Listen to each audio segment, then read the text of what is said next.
Bom, meu irmão, como é que você está, rapaz? Há quanto tempo, né?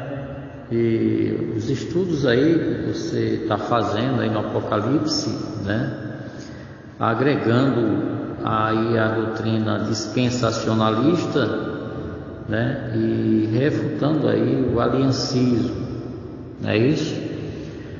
Pois, assim, a gente vê assim que as duas teologias, elas são controversas, né? Uma a outra, né? Uma contra a outra, né?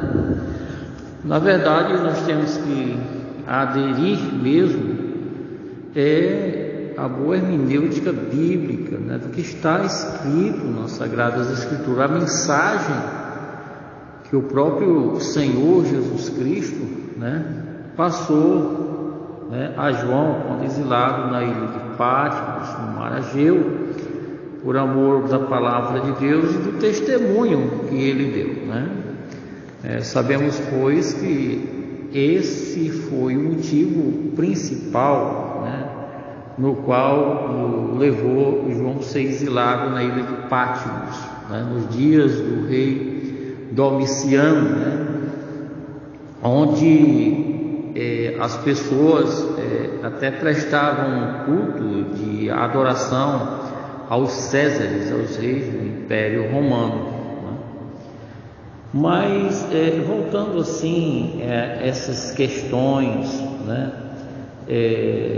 doutrinárias da escatologia bíblica, meu irmão, né? Nós temos que procurar de forma cronológica, ordineira, ver o que a mensagem do Apocalipse nos propõe, né? Como, por exemplo, nós temos lá no Apocalipse do capítulo 1, do versículo 1 ao 7, né, aquele grito que o Senhor dá, né, onde ele, o Senhor Jesus, ele há de vir com as nuvens, né, para arrebatamento da sua igreja, né, noiva e futura esposa, né? Jesus Cristo e a igreja em glória, né, é o que dá-se-á após o arrebatamento. Isso tudo está aí contido no capítulo 1, né? Capítulo 2 e 3, nós temos ali as 7 cartas, né, do Senhor Jesus Cristo, as quais foram dirigidas essas palavras a cada anjo, cada dirigente dessas 7 igrejas, né? Citando a primeira igreja, a igreja de Éfeso, a igreja de Esmirna, a igreja de Tiatira, Pérgamo, Sardes, Filadélfia e a igreja de Laodiceia, que foi a última carta do Senhor àquelas igrejas que encontravam-se ali, né, naqueles arquipélagos de ilhas, dentre outras, como Herápolis, Decápolis, né, mas o Senhor Jesus deu ênfase a essas 7 igrejas, né?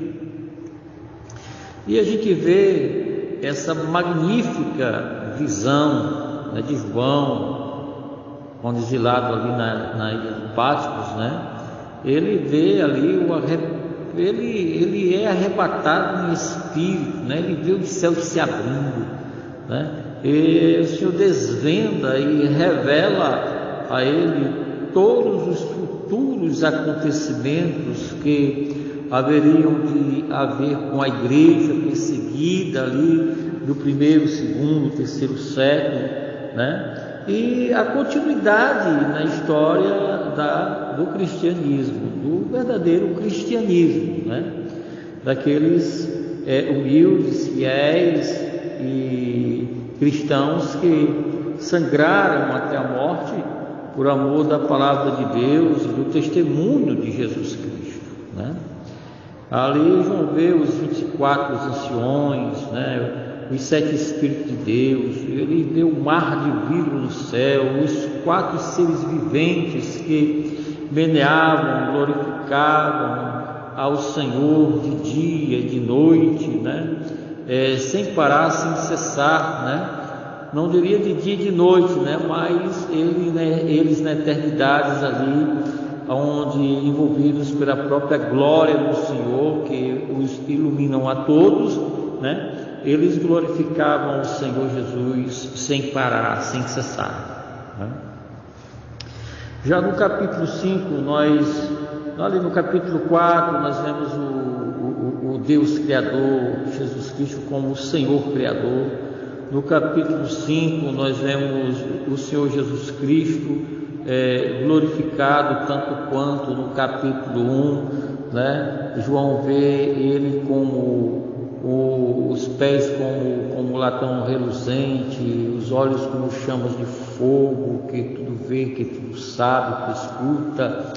Ele vê o Jesus vestido de uma veste talar, né? Um cinto sobre os seus lombos, né?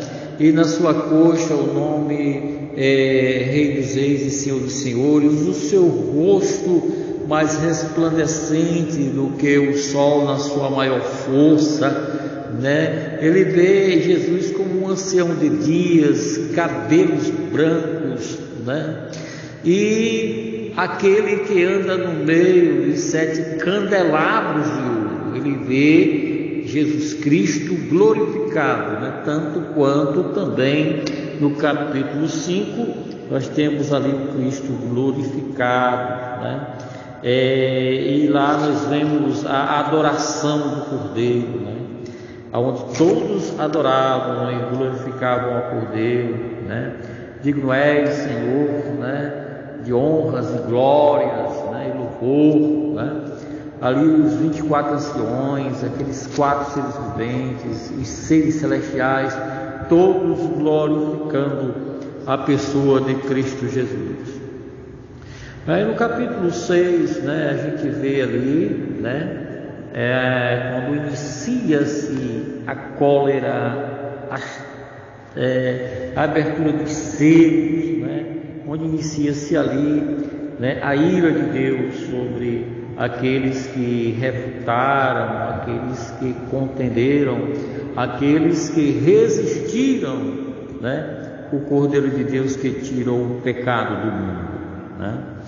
E a gente vê a abertura ali, né, dos 7 selos, né?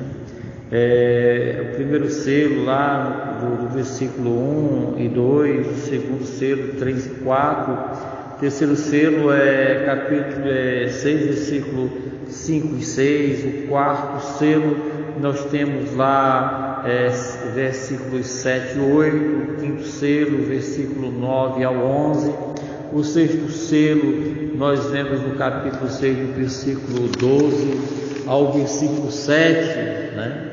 E após isso aí, do sexto selo para o sétimo selo, nós temos aí um espaço, um período de tempo, né? E vemos a selagem, né, de 144 mil no capítulo 7, né?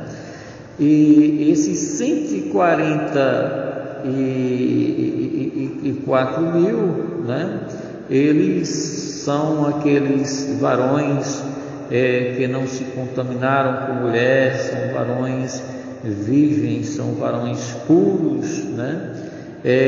Retratando-se ali 12 mil de cada tribo dos filhos de Israel, né? A gente vê ali, né, aqueles 144 mil do Apocalipse, capítulo 7, versículo 1 ao versículo 8, né? E no capítulo 8, chegando, nós vemos aí a grande, né, e incontável multidão, né? Diz que mais numerosos que a areia da praia, mais numerosos do que as estrelas que estão no céu, incontável, ninguém pode contar, né?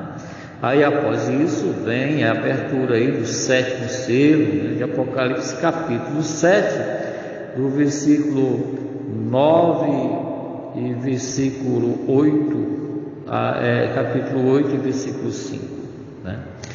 Essa grande incontável multidão, né, que se vê já capítulo 7 de Apocalipse, versículo 9 ao versículo 17. E este sétimo selo, né, a gente encontra ele no capítulo 8, do versículo 1 ao versículo 5. Após a abertura dos 7 selos, nós temos aí as 7 trombetas, né, do juízo de Deus. Apocalipse capítulo 8, versículo 6 versículo 6 e capítulo 9, versículo 21. Nós temos lá aquela introdução que é feita aí sobre as 7 trombetas do juízo, né?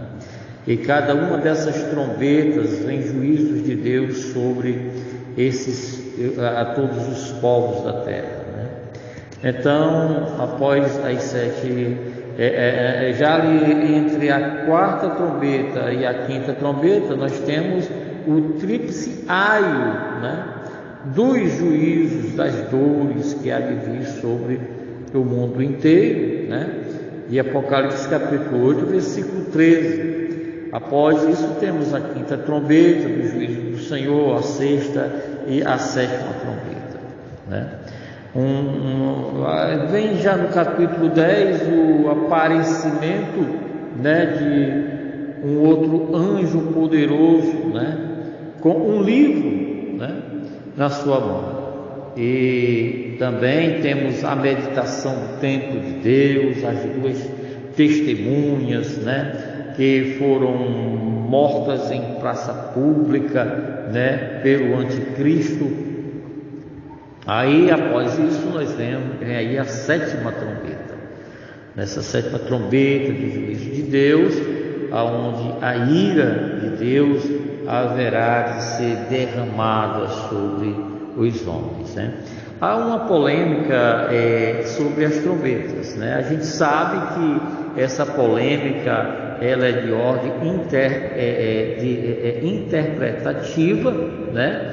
O Apocalipse ele é interpretado em 4 modalidades, né, de interpretações, 4 maneiras, modos de se interpretar o Apocalipse, né? Nós temos ali nos primeiros séculos na história da igreja o preterismo, né, a forma com a qual crê-se que todo o Apocalipse tenha se cumprido já ali nos primeiros séculos da história da igreja, né? E essa daí é a interpretação preterista. Após a interpretação preterista, já no século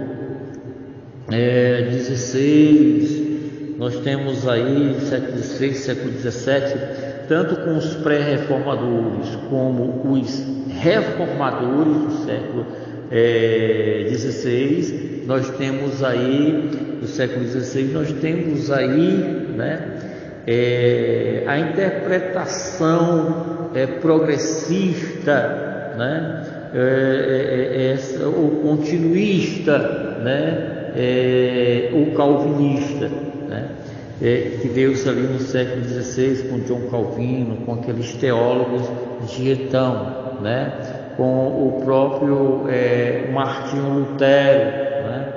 Eles estavam ali questionando doutrinas, né, de grande importância para a formação da hermenêutica e exegese bíblica, né?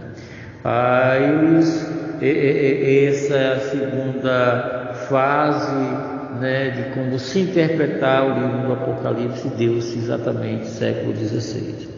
Após o século XVI, nós temos ali no século XVII, no século XVIII, o surgimento da terceira maneira de se interpretar o Apocalipse, né, chamada de modalismo, né, o espiritualismo, ou seja, eles espiritualizam tudo o que está no Apocalipse do Senhor Jesus Cristo, né? Eles veem com uma forma espiritual, né? Isso é voltado para os ensinamentos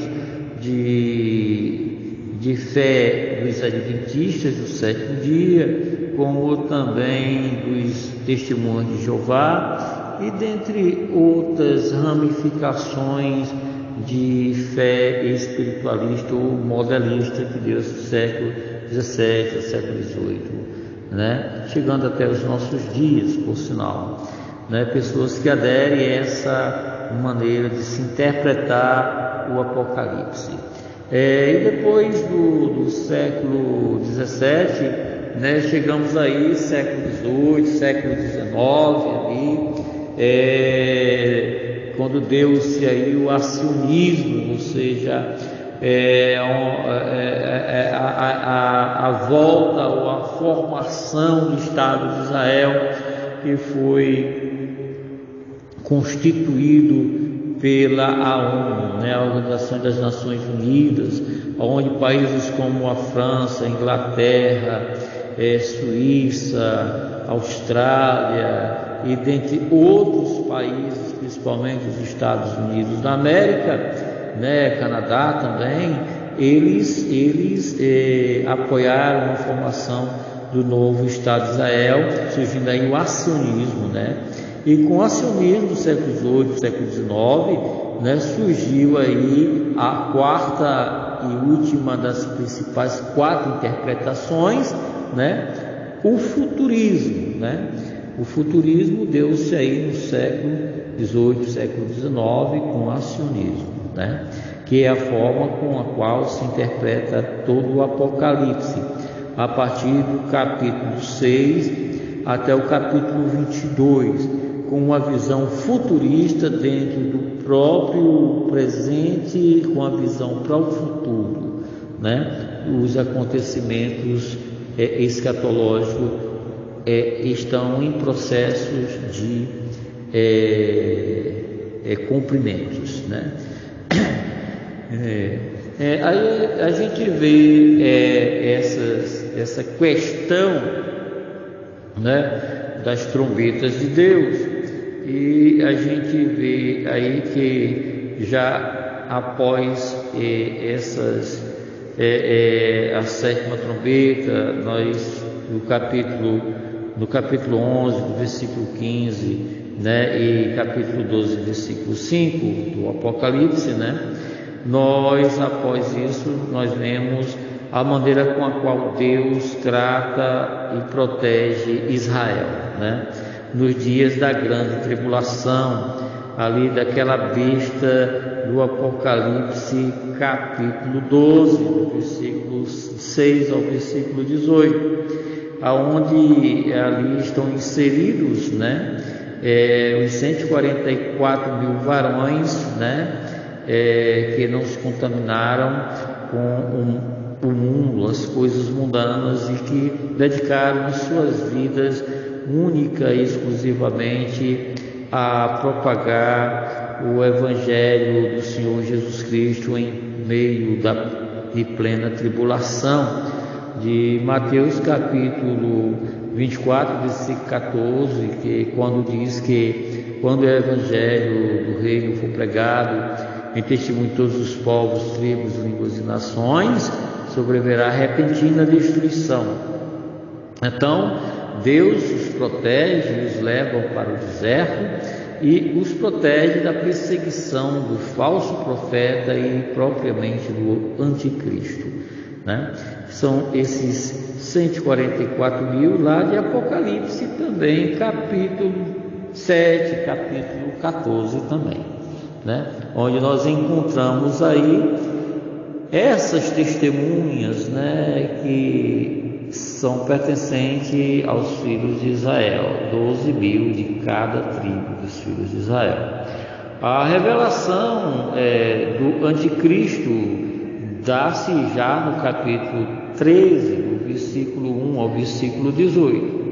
Então nós temos aí a junção do poder político e do poder religioso entre esses dois capítulos, o capítulo 12 e o capítulo 13 de Apocalipse, né? Após o capítulo 13, nós temos aí já no capítulo 14, do versículo 1 ao versículo 13, né, o Cordeiro e os seus 44.000 no Monte Sião. Né? Aí nós já estamos marchando para uma decisão final, né, do desdobramento do período da grande tribulação. Já no capítulo 14, do versículo 14 ao 20, nós temos a visão do vale de Egito, do Armagedon. Também vemos os cantores no mar de vidro, de Apocalipse 15, de 1 ao 8, as 7 taças da ira de Deus, de Apocalipse 16, do versículo 1 ao versículo 21, né? Aí vem a primeira taça da ira de Deus, a segunda,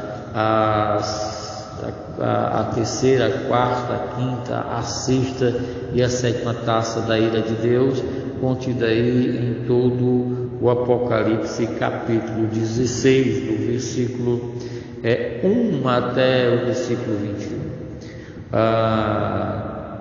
Já no capítulo 20 nós temos o juízo, né, sobre a Babilônia, de Apocalipse, Apocalipse capítulo 17, versículo 1 ao versículo 6. Nós temos aí, né, a queda, o juízo da grande Babilônia, que ela é representada tanto pelo poder político, tanto quanto o poder religioso, né, daquelas duas bestas lá de Apocalipse 12 e Apocalipse 13. É uma continuidade, né, dessa dupla maquiavélica, né, que unida com Satanás, elas fazem perseguições, né, àqueles que estão ali a servir ao Senhor Jesus Cristo. Mas a destruição de Babilônia é inevitável, no capítulo 18, versículo 1 ao versículo 24 de Apocalipse. Vemos também o triunfo sobre a queda da Babilônia, já capítulo 19, versículo 1 ao 6, o casamento do Cordeiro de Deus com a sua esposa, com a sua noiva e esposa, de Apocalipse 19, versículos 7 ao 10. A volta de Jesus Cristo, né, que dá-se ali em Apocalipse capítulo 1, capítulo 19, versículo 11 ao versículo 16. Nós temos aqui a segunda volta de Cristo, né? É uma segunda volta que dá após o arrebatamento da igreja, só que essa volta do Senhor Jesus Cristo é única e exclusivamente para estabelecer o reino milenar de Apocalipse capítulo 20, né? Mas antes do reino milenar, nós vemos aí nesta volta de Cristo Jesus a derrota do anticristo, do Armagedon e a realização, né, dos propósitos de Deus para com o seu povo. De Apocalipse 19, versículo 17 ao versículo 21. Temos também a prisão de Satanás, Apocalipse capítulo 20, versículo 1 ao 3, o reino de paz milenar, de Apocalipse capítulo 20, versículo 4, a primeira ressurreição, né, de Apocalipse capítulo 20, versículo 5 e 2, versículo 5 e versículo 6, que diga a última sedução e o fim de Satanás, né? Tudo isso a gente vê no Apocalipse 20, versículo 7 e 10, e o juízo final depois do milênio, né? Dar-se-á o juízo final, de Apocalipse 20, versículo 11 a 15, onde ali está o tribunal do Senhor Jesus Cristo, constituído pelo Senhor para julgamento das nações e povos da terra, né, onde provavelmente a igreja estará reinando e também fazendo justiça com o Senhor Jesus Cristo, né, a um mundo decaído e escravizado pelo poder do anticristo. Depois de tudo isso, nós temos aí o novo céu e a nova terra, Apocalipse 21, versículo de 1 a 8, a glória da Nova Jerusalém, né? No mesmo capítulo 21, versículo 9 ao 22, né? E vemos essa glória do Senhor, né? No capítulo 21, versículo 9, capítulo 22, versículo 5. E no final nós temos aí o Amém, o Hosana, ora vem Senhor Jesus, de Apocalipse, capítulo 22, versículo 6 ao versículo 21.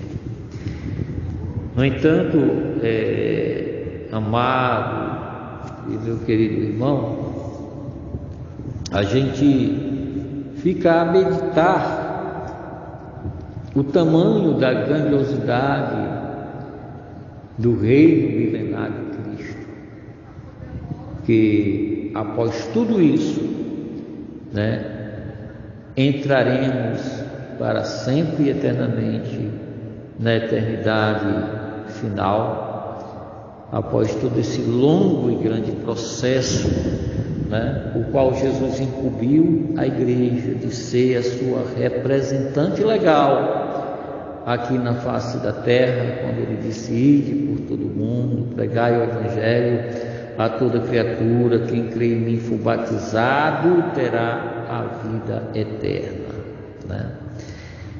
Há uma necessidade da igreja cumprir com o legado que Jesus Cristo disponibilizou e autorizou para que a igreja cumpra com os propósitos da sua própria vontade. E nós, como cristãos que somos, devemos sim, né, propagar as Sagradas Escrituras a tempo e a fora de tempo. Fiquemos aqui com as palavras do Senhor Jesus, né? Palavras estas que ele faz menção nas Sagradas Escrituras quanto à responsabilidade da igreja, a qual ela não deva de maneira nenhuma, de forma nenhuma, tosquenejar ou vacilar, né? Ou tirar um tio ou um jota, ou aumentar ou querer diminuir o que está exatamente escrito nas Sagradas Escrituras. A palavra diz que quem faltar com esta verdade, né, é réu de juízo e entrará em condenação, né? A nós foi dado a responsabilidade de pregar a palavra do Senhor Jesus, desde o Éden até Moisés, de Moisés até a Cristo, e de Cristo Jesus, que é o cabeça e o fundamento da igreja, até os dias atuais. Nós devemos sim levar a palavra de Deus sem falta alguma na balança do Senhor.